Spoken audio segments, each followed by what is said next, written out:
Bhagavad Gita is a book of mankind's collected experience of and answers to life's most basic questions. Who I am, from where do I come, what is my purpose and destiny, and most practically, how do I find happiness? These podcasts originate in the lectures of Neil Bhatt, a disciple of Swami Chinmayananda. They are presented here in 20 to 30-minute segments, each covering 3 of the Gita's 701 verses. Welcome to Gita Wisdom for Daily Living. We have been discussing chapter 7, Gnana Vijnana Yoga, Yoga of knowledge and wisdom or its application. In the beginning, Bhagavan told us, Mai asakta manaha, have your mind attached to me. This me here, Bhagavan, is personifying the supreme reality. So the supreme reality, as we know, has no gender. That entity is not a man, nor a woman. It does not have any qualities, it does not have any attributes. So how can one attach his or her mind to that supreme reality which has no attributes whatsoever? So Bhagavan is personifying that supreme reality in his own self. And therefore he says, Mai asakta manaha. So every time Bhagavan uses first person singular, Swamiji points out, he is referring to that supreme reality, which is the underlying substratum of all things and beings. All things and beings are superimposed on that supreme reality. So Bhagavan started out by saying, have your mind attached to me, the supreme reality. So this is something like loving unknown. In our day-to-day world, we know things and beings before we fall in love with them or like them. We develop a relationship with them. Here we are asked to love something which is unknown. I have no idea what it is, but I have been asked by all religions and all great masters, all prophets, to love that unknown, that supreme reality. So Bhagavan is helping us. To love that unknown, you need a guide to tell us what that unknown is, or at least indicate what the unknown is. A couple of weeks ago, Anand commented that it's not that I have to know somebody to love that person, like I don't know my great-great-great-grandmother, but I love her because somebody told me what that great-great-grandmother was like. Or because I have a relationship with that great-great-grandmother, I love her. So we need that connection, that link between I and that unknown to love that unknown. So Bhagavan is making all efforts for us to wrap our mind around that unknown. This unknown is represented in this world in 2 forms, para and apara. It's lower manifestation, lower representation, which can be cognized by your senses. Is these 5 great elements and all the objects in this world. And then para is the knowing entity and all beings. There's the world of knowables outside, and I have the knowing entity in me. That knowing entity is the para prakriti, which makes me the knower of my world. You the knower of your world, and he the knower of his world. Bhagavan said, I will help you by indicating. So he's indicated lower in para prakriti. And then he said that anything that you see in this world, any representation in this world is nothing but my manifestation only. Strength in strong, brilliance in brilliant. Anything that you see as unique or something which you can identify through your mind and intellect, Bhagavan says it's nothing but my own manifestation. In the verse 12, he said, Echa eva sattvika bhava rajasaha tamasasche. This entire world can be divided into 3 types of representations. Sattvic, Rajasic and Tamasic. I, as an individual, divide this world which I perceive in 3 types of representation. That which makes me feel comfortable and happy, I call it a Sattvic representation. I like him, he's a very nice person, because in his company I feel comfortable. Then there are others who makes me agitated and they are rajasic representation. And there are third type, which makes me really uncomfortable. They are tamasic type. So Bhagavan said this representation in this world of beings and things can be any one of them, sattvic, rajasic or tamasic. Matta eveti tanvid. Know that they all come from me. The good, bad and ugly that you see in this world, you may divide them in separate categories, but know that the underlying source of all the things and beings is me. Me, the supreme reality, all pervading self. Na tu aham teshu te mai. I am not superimposed on them. I am not making the insentient sentient. They are superimposed on me. Because I am the reality. They are just representations. So they are superimposed on me. Therefore, they are in me, but I am not in them. In other words, ocean can say that waves are in me, but I am not in the waves. This superimposition is on the supreme reality of the world of plurality. Tribi gunamaya bhavaihi ebihi sarvam idam jagat mohitam na abhijanati mam ebhyaha param avyayam. The fundamental question we have is, if there is this underlying reality which is same in all things and being, why I can't perceive it? Why I can't experience it? And here is the answer. Everyone is confused or deluded. Moha is not perplexion. I'm not perplexed about this world. I really have no confusion that this is me and that's him. I have no confusion that I am this limited being. Bhagavan says it's actually a delusion that you consider this to be you. So therefore he says moha. These qualities of three types of representations. By these qualities of three types of representation in this world, all being the entire Jagat. Jagat here literally means the world. We came across this word Jagat in Isavasya Upanishad. Isavasyam idam sarvam yat kinchit jagatyam jagat. So the same word Jagat is used there by that which moves in this world. Whatever that moves in this world is enveloped by, pervaded by, clothed by Isha, the Lord. So in the same context, the word Jagat is used here. It said, Sarvam idam jagat mohitam. The entire world is deluded by these three gunas, the superimposition of Prakriti on this supreme reality. As we have learned that there are no qualities in Brahman. Brahman has no attributes. But we still find all these qualities in this world. These qualities are superimposed on the Brahman, and therefore the real nature of Brahman, the supreme reality, is veiled from me. My own self is no different than the supreme self.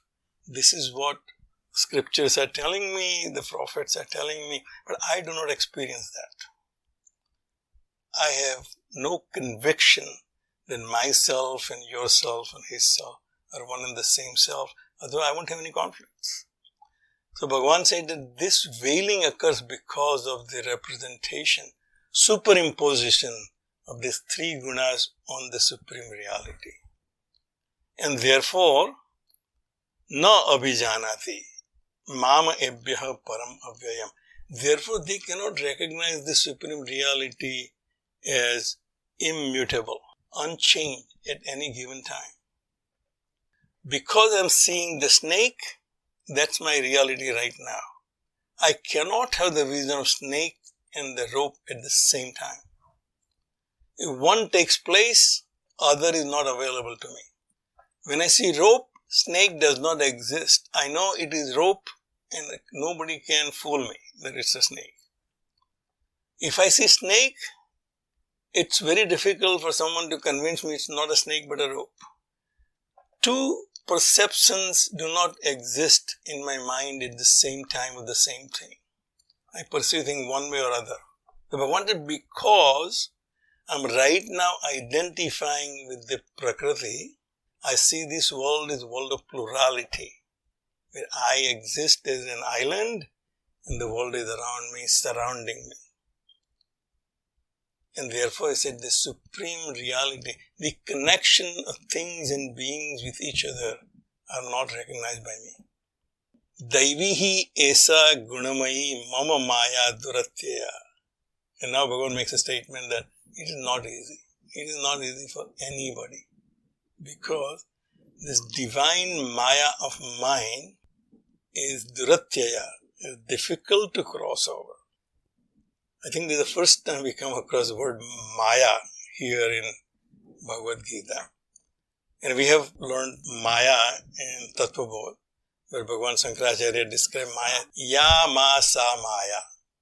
That which is not but appears to be that is Maya. So Maya is an illusion.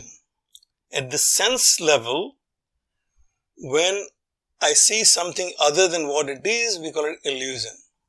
At the mind level, when I feel something is different than what it is, we call it delusion.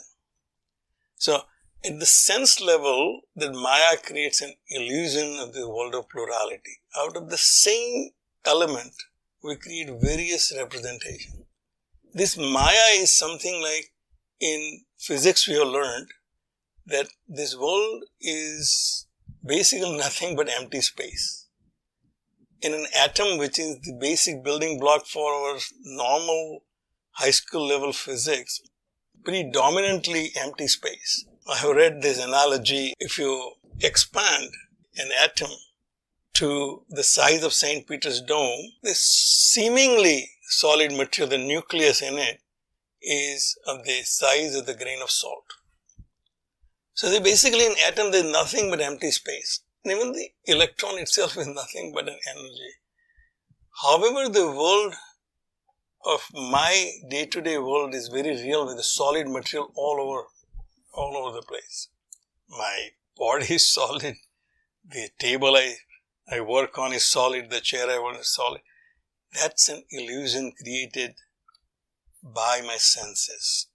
Because of the limitations of my senses, I cannot detect the hollowness of an atom. But when I amplify my senses through microscopes and electron microscope, all kinds of things, then I come to see that the world is made up of nothing but empty atoms with nothing but space in it. So that's an illusion created by my senses. The limitation of my senses create this illusion that the world is solid and has matter and the things and beings. So Bhagavan says that's the divine Maya. This is my Maya, the Maya created by Ishvara. Daivihi esa gunamayi. Gunamayi, it has the three qualities. This Maya has three qualities of sattva, rajas and tamas. This permutation, combination of these three gunas create these varieties in this world. It's duratya, it's not easy to penetrate through, not easy to see through it.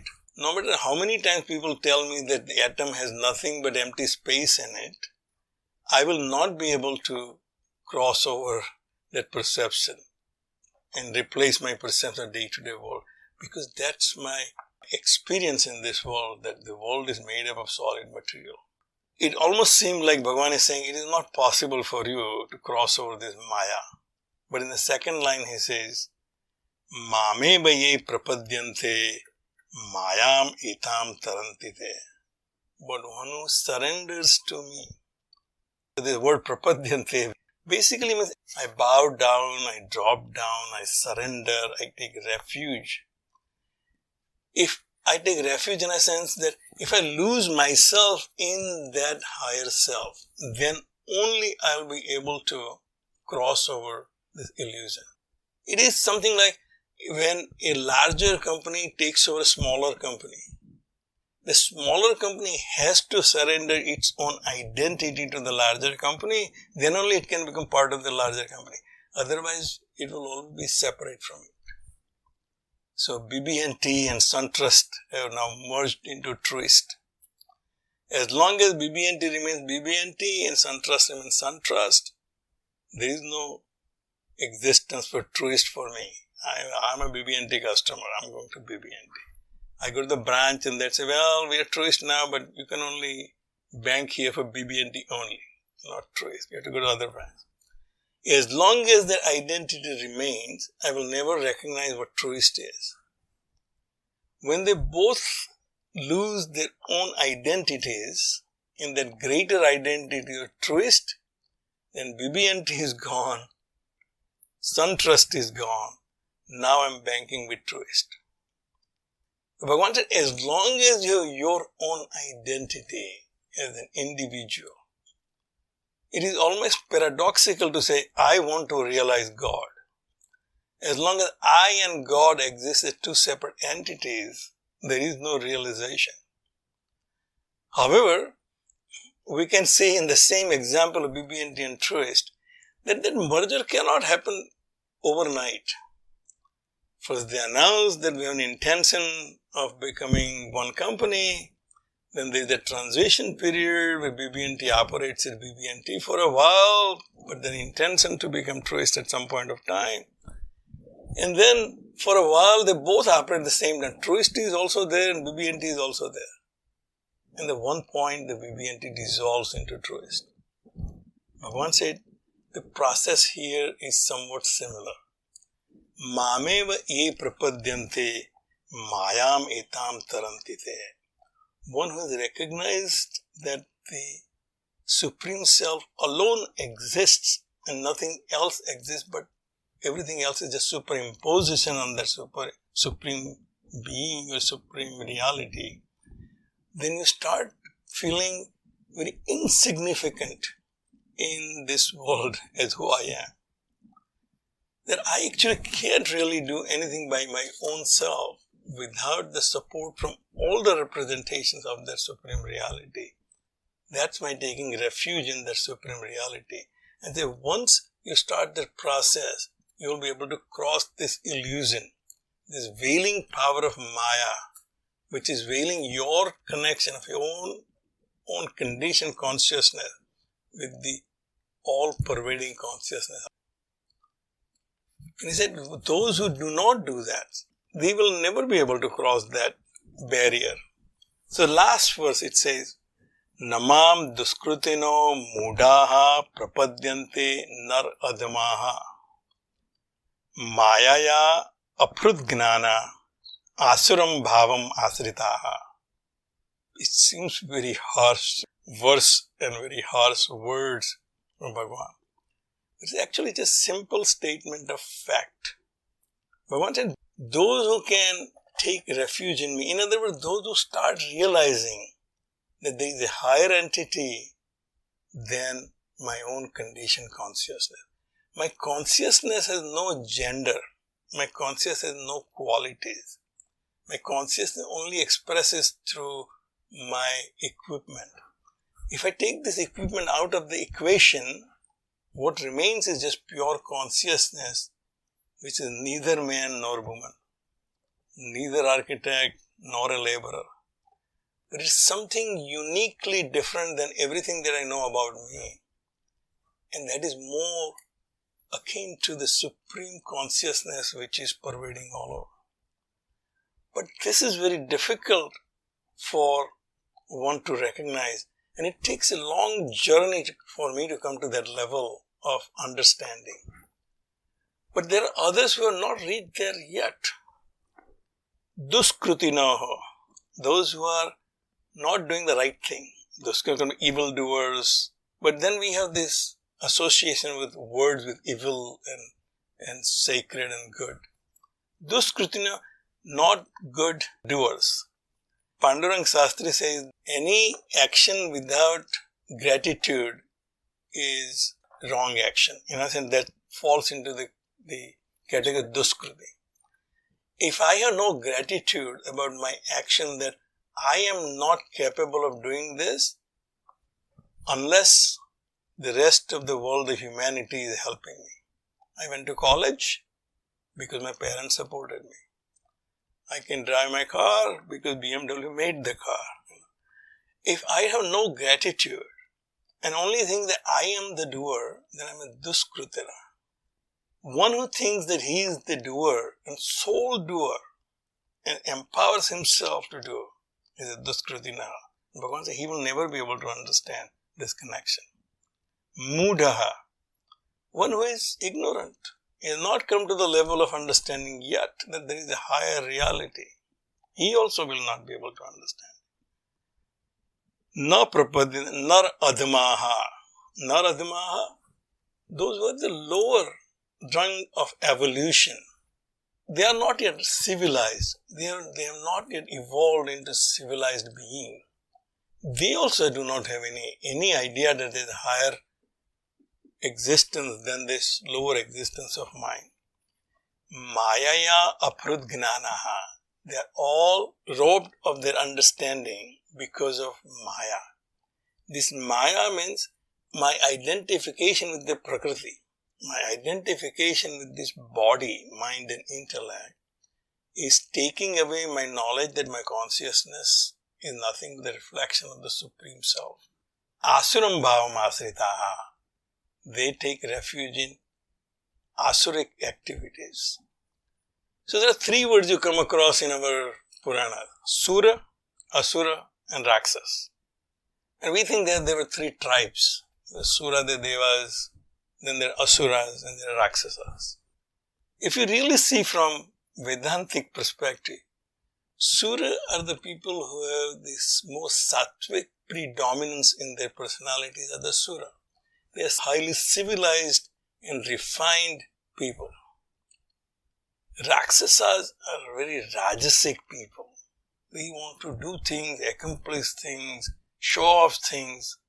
Ravana is the great example of Raksasa.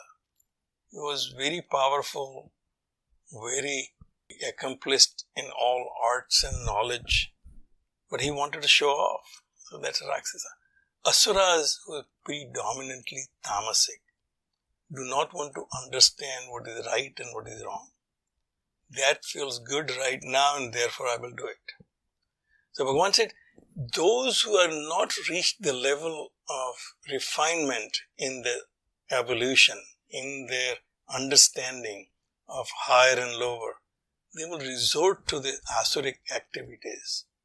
They will not take refuge in me. We'll stop right here.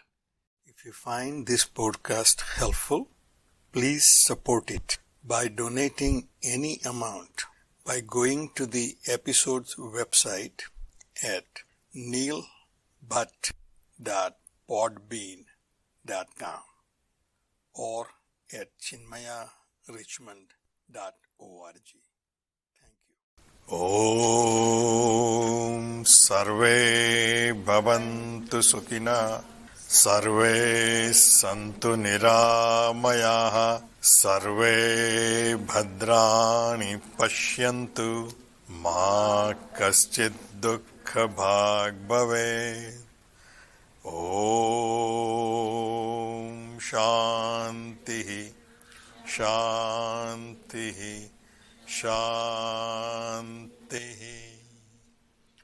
Harihi Om Shri Gurubhyo